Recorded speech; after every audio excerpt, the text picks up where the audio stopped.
우리들은 이승에 살고 있는 것이므로 현세의 입구는 이미 존재하고 있는 전생이라는 영계 존재의 계시로부터 시작된다. 그리고 이승의 출구는 근사사의 체험자에 의해 확인되었는데, 이제까지를 집약적으로 말하면 입구에서 출구까지의 믿을 수 있는 상황을 실증적으로 설명한 것이다. 또한 죽음과 사후의 세계를 기술하려고 하는데, 출구와 입구를 연결하는 것은 물론 영계이고 계속적으로 연구 중이므로 새로운 지식에 따라 내용의 정확도가 더욱 심화되기 마련이다. 오늘은 책 정인스님의 여복의 저승은 어둠의 인고를 통해 죽음의 순간 일어나는 놀라운 일들에 대해 공부해 보도록 하겠습니다. 여복의 저승은 어둠의 인고, 정인스님 편저, 서음미디어 발행.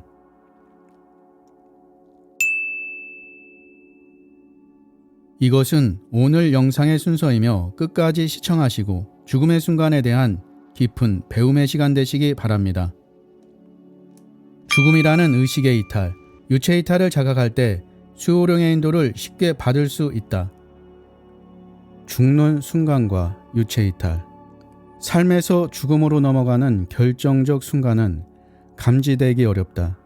인간의 죽음이란 육체의 의식이 그 이상 머무르지 못하기 때문에 생기는 의식의 이탈, 즉 유체 이탈인 것이다. 그 중에는 편안히 떠나는 사람, 괴롭게 떨어지는 사람 등 여러 가지가 있다. 그리고 사후의 진행 과정에서 이승에서의 죽음을 자각하는 사람과 못하는 사람이 있다. 사실상 이 자각의 유무가 그 후의 진로를 결정함에 있어서 대단히 중요한 역할을 하게 된다. 즉, 자각을 하면 영혼의 진화가 빨라지고 수호령에 인도하기 쉽게 되는 것이다. 그런데 사고사는 전사처럼 죽음에 대한 준비가 미완성인 경우는 자기 죽음에 대한 자각이 없으며 또 자각할 때까지 시간이 걸리거나 어느 때는 수호령의 설득에도 불응하는 것이다. 죽음에 대한 자각은 중요한 것으로 티벳 사자에서는 자각을 독촉하는 책이기도 하다. 이것을 자각하지 못하는 한 그 사람은 이승과 저승의 경계선 위 방황 상태에서 탈출하지 못하며 때로는 인간계 사람이 눈에 거슬리는 지방령이나 부유령 등의 유령이 되고 만다. 사자는 애도하는 사람들을 보며 육체와 유체가 분리되었음을 느끼고 겨우 스스로의 죽음을 납득하게 된다. 죽음의 순간 무엇이 일어나는가? 죽음에 있어서의 사람의 의식, 주관적 죽음의 경과인데 그것은 아래와 같은 상황이다. 죽은 순간 사람은 모든 감각을 잃는다고 했다. 의식이 소멸되므로 아픔이나 괴로움이 없어진다는 것인데 진실은 꽤나 틀린다. 확실히 육체를 저미는 고통은 해소되지만 유체 쪽에는 분명히 의식이 남겨져 있으므로 온갖 상념은 계속 품게 되는 것이다. 또 감성도 의식에 심어져 있으므로 갓태어난 신성한 감성 상태로 돌아가는 것이다. 그러니까 인간 본래의 모습으로 되돌아가고 생활 속에서 몸에 지닌 감성의 때가 제거된다고 생각하면 된다. 극히 보통의 죽음일 경우 사자의 둘레에는 의사를 포함하여 죽음을 지켜보는 사람들이 있다. 그들 중 어떤 자는 울고 어떤 자는 죽음을 애도하는 말을 던지고 또 어떤 자는 멍하니 얼빠진 것처럼 되리라. 그런 사람들의 표정이나 움직임, 말과 같은 모든 것이 사자로선 분명히 이해가 되는 것이다. 이런 일은 사자 자신을 어리둥절케 한다. 자기가 죽었기에 그들은 슬퍼하며 한탄하고 있는 게 아닌가. 아니, 개 중에는 유산의 몫에 생각을 달리며 희죽 웃고 있는 자도 있지만 그것을 내가 안다고 하는 것은 내가 죽고 있지 않다는 게 아닐까? 사자는 그렇게 생각하며 큰 목소리로 아직도 살아있음을 호소하려고 한다. 그러나 목소리가 나오지 않는다. 손을 들어 신호하고 싶다. 확실히 손은 올라갔다. 그런데 현실로 손은 담요 아래 놓여진 채이다. 올라간 것은 유체 쪽의 손이었던 것이다. 그래서 사자는 생각한다. 아무래도 의식과 육체는 따로따로 된 모양이구나. 이것이 죽음이란 것인지도 모르겠다. 여기서 겨우 스스로의 죽음을 납득하는 것이다. 유체, 영체는 육체 위에 떠올라 사람들의 마음의 소리, 건너방 소리까지 듣게 된다. 이제 당신의 호흡은 멎었다. 의식은 어둠의 밑바닥에 처지고 문자 그대로 아무것도 없다. 이대로라면 죽음으로써 모든 것이 끝이다. 그런데 당신은 눈뜨기 시작하고 있다. 당신은 아주 먼 곳에서 저쪽에서 누군가가 당신을 부르고 있는 것을 느끼기 시작하고 있다. 얼마 후 확실히 눈을 뜬다. 부수수.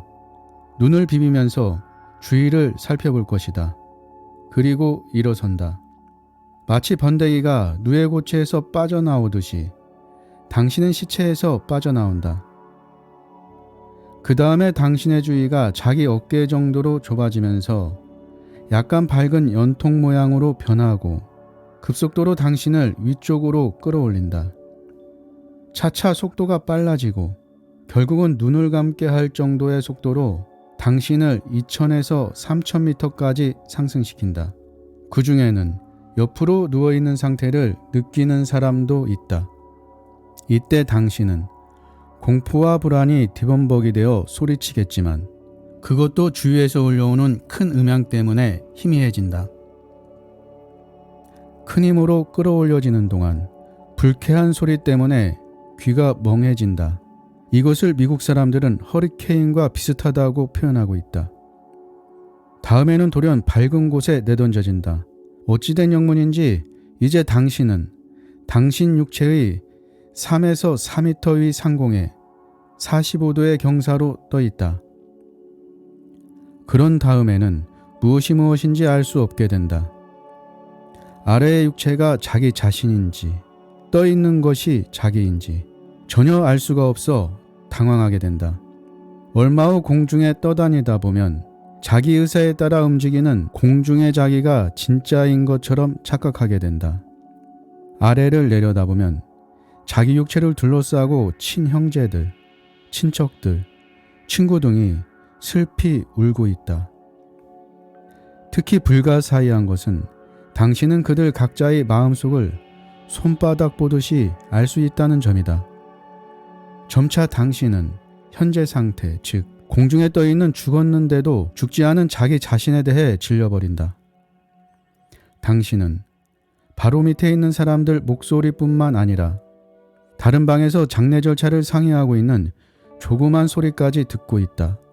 더욱 놀라운 것은 말없이 앉아있는 사람들의 생각까지도 정확히 알 수 있는 것이다. 그러나 내가 여기에 있다고 소리쳐도 그들에게 그 소리가 도달되지 않고 모습도 없다.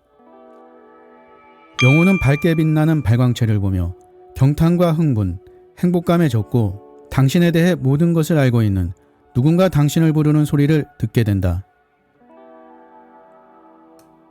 경이로운 급상승과 발광체. 그때 어떻게 표현할 수 없는 아름다운 발광체가 출현한다.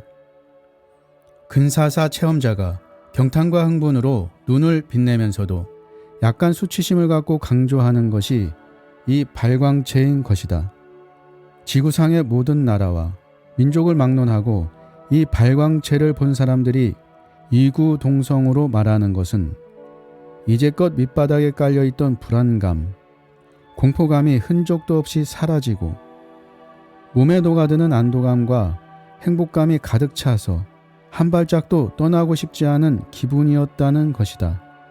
어쨌든 당신은 이제껏 경험하지 못했던 황홀한 심정을 갖고 2, 3m 밑의 자기 육체를 둘러싸고 있는 친척들과 친구들의 존재를 곧 망각하게 된다. 말하자면 당신은 죽었을 때 가급적 빨리 이 상태가 되어야 하는 것이다. 가족이나 친구, 애인도 모두 잊어버리고 눈을 하늘 쪽으로 돌려야 한다. 발광체가 전면에 퍼지자 당신은 황홀해진다. 당신의 귀에 까마득히 무엇인가가 들려온다. 누군가가 당신의 이름을 부드럽게 부르고 있다.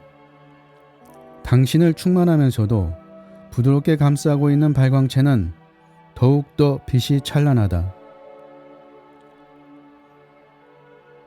이제 당신은 광대한 사랑 속에 파묻혀 있다고 확신하기 시작한다. 그때 방울소리같이 호감을 느끼게 하는 멜로디로 당신을 부른다. 번쩍번쩍 빛나고 발광체의 안쪽에서 조용히 당신을 관망하면서 누군가가 가까이 다가오고 있다. 혼자일 경우가 대부분인데 어떤 때는 두 사람이다. 당신은 빨려 들어가듯이 그 사람 앞에 선다. 서로 마주본다. 말은 필요가 없다. 이때 마중 나온 사람은 아는 사람, 친구, 친척인 경우도 있으나 모르는 경우가 압도적으로 많다. 저승의 안내인과 100% 상념이 교환되며 각 나라의 상공에 있는 정령계로 출발한다. 마중과 유계의 출발. 당신은 상대편과 대화를 나누게 되지만 어떤 질문인지를 바로 알 수 있다. 동시에 상대편도 당신의 답변을 즉시 알 수 있다. 이것은 인간이었을 때 갖고 있던 잠재의식이 표면에 떠오르기 때문에 말은 한마디도 필요가 없다. 서로가 느낀 상념은 100% 교환된다. 상대편, 즉 마중 나온 사람들은 당신에 대하여 모든 것을 잘 알고 있다. 취미, 성격, 성벽 등을 철저히 검토하고 자기들 있는 곳으로 안내할 것인가를 결정하려고 하는 것이다. 당신이 그들과 동료자가 아니라고 판단되면 그들은 즉시 계속 다른 사람이 마중 나왔다가 다시 사라진다. 얼마 후 당신과 동료의 안내인을 만나게 되면 당신은 그들과 같이 정령계로 직행한다. 그 사이, 즉 죽은 뒤부터 정령계로 출발하는 기간은 대개 50일이 소요된다. 그때까지 당신은 당신 집이 천장이나 창고 같은 데서 체류하는 경우가 많다. 이제 당신은 마중 나온 신령들과 같이 인간계의 모든 장애물들을 연기처럼 통과하여 곧바로 걸어간다. 거기가 어디건 간에 가는 것이다.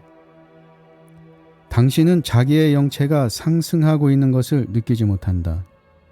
그리고 이승과 영계의 중간에 있는 세계인 정령계에 도달한다. 정령계란 곳은 각각 그 나라의 상공에 해당되며 지구의 해전과 더불어 정령계도 돌고 있다. 영혼은 생존력이 사라지고 안내자를 따라가며 몇천 몇만의 영혼이 천계의 문에 들어가기 위해 줄을 선다. 공중 높이 나르는 영혼. 아마도 이 단계에선 유체 이탈 현상은 시작되고 있으리라. 특수장치의 촬영으로 말하자면 몸의 모양을 한 그림자가 수축을 시작하고 두부에 집중하기 시작했다고 하는 단계라고 생각된다. 그리하여 문득 깨닫고 보니 자기의 속에서 이른바 새 속의 욕망이 없어져 있다는 게 유쾌하게 느껴진다. 욕심에도 갖가지가 있지만 죽음 직전까지 자기 자신을 괴롭히고 있던 생존욕이 거짓말처럼 없어지고 있는 것이다. 죽어버렸으니까 당연하다면 당연하지만 또 한편 죽음도 삶도 별로 다르지 않다는 인식이 욕심을 소멸시키는 것이다. 다만 금전욕, 성욕은 어떤 까닭인지 남아있는 일이 있다. 그런데 머리에 집중한 그림자가 너울너울 공중에 떠돌기 시작했을 무렵 사자에겐 아득한 곳으로부터의 부르는 소리가 들린다. 그 목소리는 투명하고 따뜻하며 다정하다. 만일 여신이 천상에 계신다면 그녀의 사랑으로 넘친 목소리일지도 모른다. 부르는 내용은 천계의 유혹이다. 당신은 이리로 오세요. 당신이 이제부터 살 장소에 안내해 드리겠어요. 사자의 유체는 그 소리에 이끌려 하늘 높이 날아간다. 유체 이탈의 맹렬한 스피드로 영혼이 솟아오르는 것이다. 그 도중 불쾌한 연소금이 울리지만 이것은 방황하는 악령들의 원한의 소리인지도 모른다. 이런 악령들은 천계의 문 있는 곳에서 들어가는 것을 거부된 자들의 영이다. 이 영들은 이승에서 저승에 이르는 공간을 헤매고 있으며 여신에 이끌려 상승하는 영혼을 부러워하고 자기 신세를 한탄하는 것이다. 그 신음 비슷한 소리가 불쾌음이 되는 것이리라. 이윽고 상승의 속도는 느려지고 유체는 안개로 덮인 세계에 도착한다. 안개로 쌓인 세계에는 몇천, 몇만인 사자의 영이 모여 움실댄다. 그들은 천개의 입구로부터 안으로 인도되는 것을 기다리고 있는 것이다. 단아하고도 장중한 음악, 비유해서 말한다면 궁중의 아악이고 서양의 진홍가처럼 들린다. 사자의 영은 여기서 한숨을 쉰다. 아무튼 숱한 영들이 문을 들어가기 위해 줄을 서고 있기 때문이다. 이승부터 저승으로 향하는 영의 수는 전 세계에서 하루에도 엄청난 수에 달한다. 그런 영이 1000개의 입구에서 조사를 받는 것이므로 시간이 걸리는 것도 당연하리라. 끝까지 시청해 주셔서 감사합니다. 좋으셨다면 구독, 좋아요, 댓글, 알림 설정 부탁하고요.